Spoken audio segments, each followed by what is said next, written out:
Alright, hey there Prox Gaming Crew, and this is Proxify here, and welcome back to the Ocarina of Time Let's Play. And if you didn't miss out during the last one, well, we finally got all of the different posts finally captured throughout our way of the Forest Temple, so that does mean that we can now go and battle out with one of the many first of the different bosses as with Adult Link, which of course is going to be with Phantom Ganon. Now, I was super rusty coming back on into this Phantom Ganon battle, because if you guys do recall from before, back when we went and did the original series here of Ocarina of Time, I did go and tell you guys throughout our way of the Forest Temple that I did do some practice gameplay from before, and before doing that actual the whole first series that was happening, and I actually did not have that much of a problem, I guess, with Phantom Ganon, because I knew how it all actually worked and everything.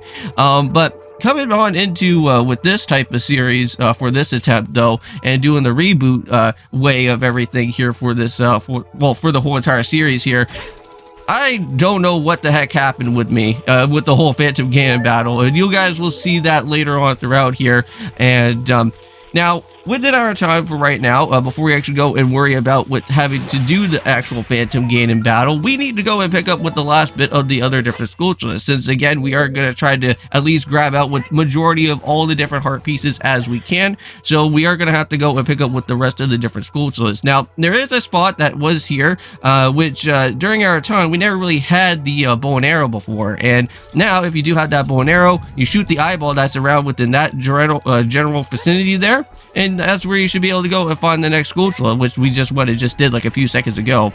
But now we have to go and head all the way down here throughout the elevator, and now we got this type of annoying little puzzle. Now, all you have to do really is just go and push around with this block here, and every so often you should be able to go and see that the two different doorways that are here should at least guarantee you to at least move on into with a switch that should be around. And we're just gonna have to go and just do it again, and hopefully figure out where the other switch is going to be. I want to say there's like a total of like 2 different switches, and now if you guys do see, there is a locked door that will take us, I think, all the way down to where the boss is going to be, and unfortunately we can't really go and do anything about with it right now until we hit those 2 different switches. Now, there is a sculpture that is going to be here, and we need to make sure that we need to go and grab that. Now, I want to say during the time, you should be able to see that there should be a random sculpture that will just like jump out of nowhere. That is where the gold sculpture is going to be at, because it's actually hidden somewhere within the actual little, the little enclave where we just need to go and do. So just keep on pushing around for a little bit more, and I think we should at least be guaranteed to see that there should be, hopefully, another switch somewhere around within this area. May probably have to do maybe one more. Nope, there it is. Yeah, so just always check around the 2 different doorways. You should be able to at least be able to see all of those there. So now, what that is going to happen, seems like, I want to say, the switches are now open up here. So let's just go and do another push. See if anything has now changed.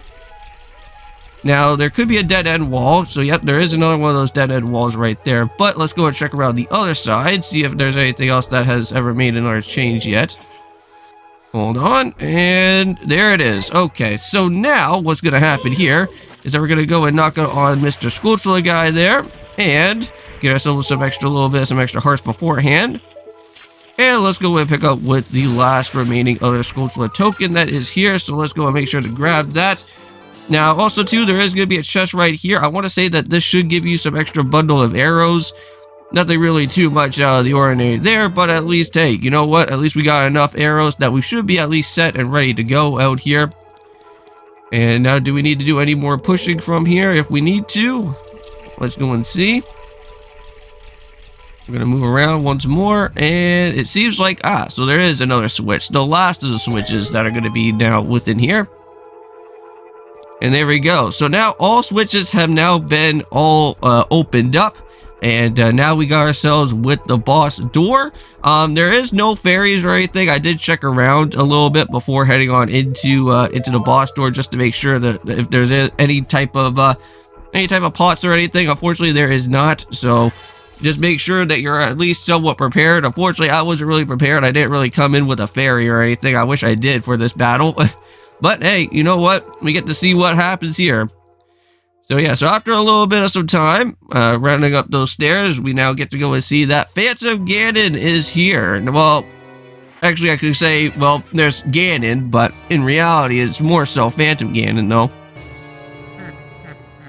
Now, there is 2 different phases for what this guy is going to be all about. First one is going to be is that we have to do some portrait hopping. And what's going to happen here is that, if you guys don't know how this works, is that Phantom Ganon will hop into one of the different portraits. And what's going to happen is that we have to wait until we go and see that, well, whenever there's going to be like a purple type of hazy type of effect that happens, that's where you want to go and directly put where your arrow is going to be. And just like that, we knocked him right there. I don't know how that even worked. I thought that I completely missed it, but hey, at least it worked there. Now, there is going to be some other Phantom Ganons where they will decide to actually go and run away from the situation, but just make sure that you just kind of just check as best as you can. Unfortunately, kind of ran into a problem there. Completely missed it, but yeah. I think the best way to go and do that type of hit, though, is when he's starting to reach on into out of the actual painting. Then you go and then launch out the bow and arrow right at him, and that's how I kind of figured that out a little bit more. So we just have to do this just a little bit more. I think there could be maybe 1 or 2 more times that we have to do this, and then at some point he's just gonna say, you know what? Not gonna use my horse anymore, but we're gonna go and do a little bit of some tennis practice at some point. It's okay. So now we are going to go and do this here. Now, this is the part that myself, I was doing some horrible type of things out here for, and I totally forgot that you need to, like, be a little bit further away for this battle, because, like, if you get way up too close, like, up to where he's at, like, it becomes a little bit of an issue where you can't be able to go and hit him. Or if you're, like, way further away, it's not even going to even, like, home back over to where he's going to be. So, there we go. First one's already done and finished with.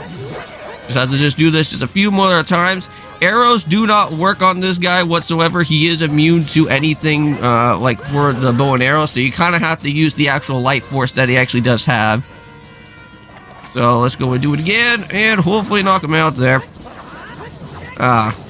So now this is where the problem actually starts to occur, because I got like I think a little bit more hits that I have to go and do, and I only have like 2 more hearts to go. But frankly enough, I'm actually quite surprised how this first attempt actually did work around with it this way. Alright, there we go. And hit him once more. I think that should be 1 more. I think we may probably have to do this for another hit there. Yeah, okay. So we got ourselves with another hit that we have to go and do. 1 more jump slash attack should actually at least do it here. So we're going to line this up properly. Hopefully it does the trick. Well, now this is really in the bad danger zone right now at this point in time. Well, let's see. Just line it up properly. Just make sure that that was really close. But there we go. And just like that, already knocked out with Phantom Ganon with 1 heart remaining. Wow, that was crazy. But hey, you know what? That's actually a good enough thing for us, because if you guys do recall, our heart containers out here so far are all the way up to 9. Now, this must mean, I want to say that this could at least be the 10th heart container that we have, and that is a full row already set and done within our way of our current Let's Play that's happening right now for Ocarina of Time on the virtual console. So that's really cool. But now we just need to go and hopefully try to find the rest of the other different art pieces, and we can try to at least get the other row all set and finished with before we go and meet up with Ganon. Because we still got more of the fishing pool type of area, or the fishing pond area that we still have to go and do for that time. I know that there's some Young Link stuff that we can go and do now. I think a little bit later on that we can actually go and do now. And try to find out where some heart pieces are. I know that we missed out 1 in Kakariko Village, though. Have to go and re-grab back on that one. But you actually have to use Mr. Gabora for that to go and fly back to Kakariko Village from Death Mountain. And speaking about with Death Mountain, if you guys are probably wanting to know where the next location of what our next place is going to be, well, that is going to be, of course, heading on into the Fire Temple. I think you do have your own type of way where you don't really need to really worry about heading to the Fire Temple. I don't think so. Because I'm pretty certain that since we have the hook shot, I think we can actually go to the Water Temple as well, too, with having that type of thing there. But, yeah, And I think also as well, I think before you actually go and start heading off into the water temple, you want to make sure that you head on into the ice cavern first, because you need the iron boots before you can go and do anything around within that way. Because you need the iron boots, I want to say, to open up the actual entranceway to the actual temple itself beforehand. But there we go, the fourth medallion is here. And there we go. So now we got ourselves with two different medallions. I know that we just went and got ourselves with the first one already, the light medallion, which that was really nice.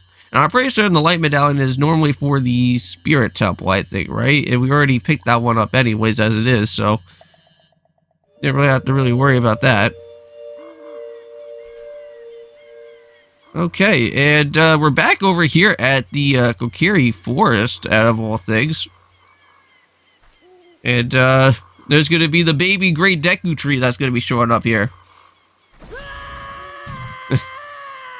I would be quite surprised too, seeing a random tree just literally pop out of the ground like that. But I have to say, Deku tree, the Great Deku tree actually looks pretty adorable in this other type of state that's here.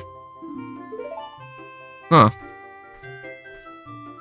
Well, not only are we going to be, well, just see what's happening here within the Great Deku Tree, but we are going to go and start moving off back to our next other way, and that is going to be heading back to the Temple of Time, and this is where we're going to have to go and unfortunately put our Master Sword away, just for right now, just so that we can go and head off into the bottom of the well, which that is going to be our next destination, and that is what we are going to have to go and do.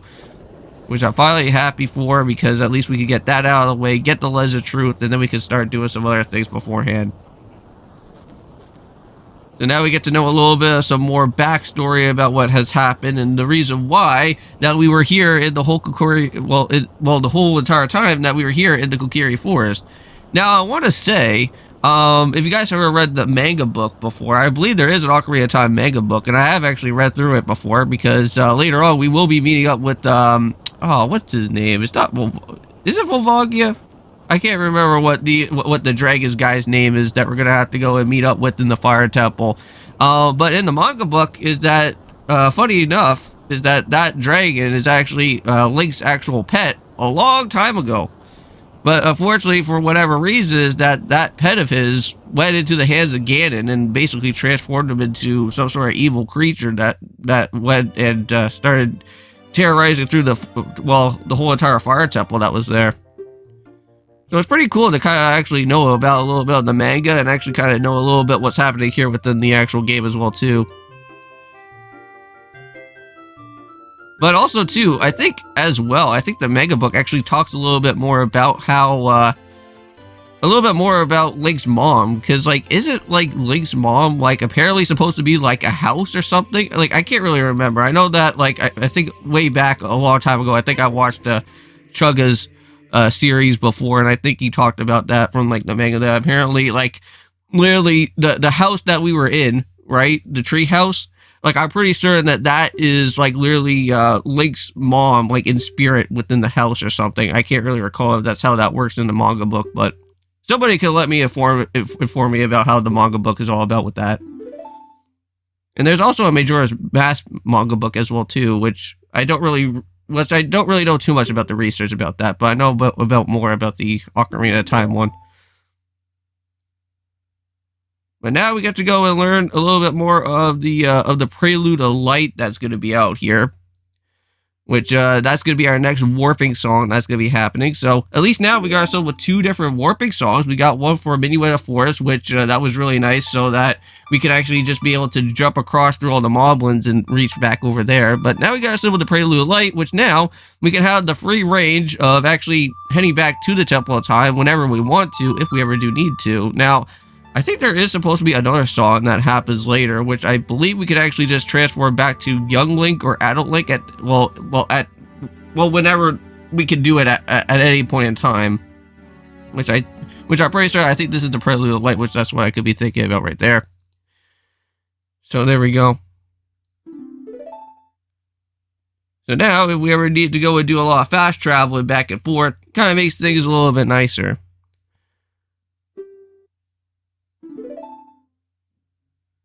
Alright, so there we go. And now, since Sheik is now fully actually gone out of this actual Temple of Time, we can now go and do whatever we need to do now and actually just jump back and forth between different areas. But now it's going to be the end of the episode, and I think that's where I'm going to say is thank you guys so much for watching. I'll be seeing you in the next one for when we go and continue onwards with some more of the Ocarina of Time Let's Play. And of course, peace.